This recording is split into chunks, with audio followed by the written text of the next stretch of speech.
మన భారతదేశాన్ని corona virus తర్వాత ఎక్కువ భయపడుతున్న వైరస్ వచ్చేసి చాందీపుర వైరస్. చాందీపుర వైరస్ని ఎలా గుర్తించారో, దాని యొక్క లక్షణాలు మరియు దాని యొక్క నివారణ చర్యలు మనం ఈ వీడియోలో చూద్దాం. చాందీపుర వైరస్ని 1965లో మహారాష్ట్రలోని చాందీపుర అనే గ్రామంలో గుర్తించారు. సో దానికి ఆ పేరునే పెట్టారు, చాందీపుర వైరస్ అని చెప్పేసి. చాందీపుర వైరస్ ఇసుక ఈగలు, దోమల ద్వారా వ్యాపిస్తుంది. ఇది తీవ్రమైన జ్వరాన్ని, తీవ్రమైన మెదడువాపుని కలిగిస్తాయి. ఈ దోమకాటు వల్ల మెయిన్గా పిల్లలే ఎఫెక్ట్ అవుతున్నారు. అది కూడా 15 years లోపల ఉన్న వాళ్ళే. ఎందుకంటే వారికి రోగనిరోధక శక్తి చాలా తక్కువ ఉండడం వల్ల వారే ఈ వ్యాధి బారిన పడుతున్నారు. ఈ వైరస్ 2003 అండ్ 2004 మధ్యకాలంలో మహారాష్ట్ర, గుజరాత్, ఆంధ్రప్రదేశ్ రాష్ట్రాల్లో చాలా వరకు వైరస్ వచ్చింది.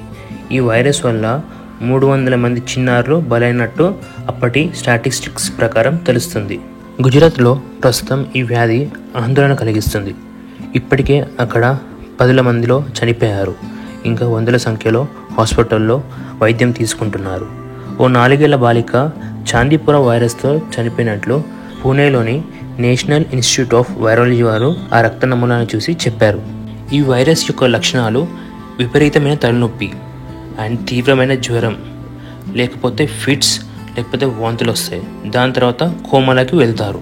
ప్రీవియస్ స్టడీస్ ప్రకారం ఈ వ్యాధి బారిన పడిన 100 మంది చిన్నారులను తీసుకుంటే 85 మంది చనిపోయారు. ఓన్లీ 15 మంది బతికారు. సో ఈ వ్యాధి నుంచి జాగ్రత్తగా ఉండాలి. ఈ వైరస్కి వ్యాక్సిన్ అనేది లేదు. సో మనం జాగ్రత్త పడడం తప్ప దీనికి మించిన సొల్యూషన్ ఈ వైరస్కి లేనే లేదు. ఈ శాండ్ ఫ్లై అనేది నీటిపై వృద్ధి చెందుతుంది.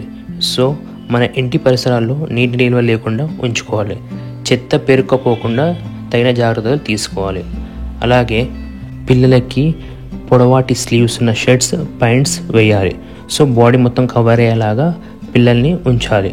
నిద్రపోయేటప్పుడు దోమలు, కీటకాలు కుట్టకుండా దోమతెరలు యూజ్ చేయాలి. పిల్లల్ని జంతువుల నుంచి, పెట్స్ నుంచి దూరంగా ఉంచాలి.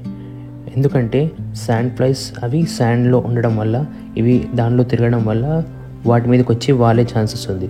సో దాని తర్వాత పిల్లల్ని కొట్టే ఛాన్సెస్ చాలా ఉంటాయి. పిల్లలు వ్యక్తిగత పరిశుభ్రత పాటించేలాగా చర్యలు తీసుకోవాలి. చేతుల్ని శుభ్రంగా కడుక్కోవాలి. చిన్నపిల్లలు వీటితో పాటు వాళ్ళ యొక్క ఇమ్యూనిటీ లెవెల్, రోగ నిరోధక శక్తిని కూడా పెంచుకోవాల్సిన అవసరం ఎంతైనా ఉంది. సో వాటి కోసం మీరు మంచి పోషకాహారం అందించాలి. వాళ్ళ బాడీని ఎప్పుడూ డీహైడ్రేట్ కాకుండా చూసుకోవాలి. సో ఇవి పాటిస్తే మన పిల్లల్ని మనం ఆ వైరస్ నుంచి రక్షించుకోవచ్చు.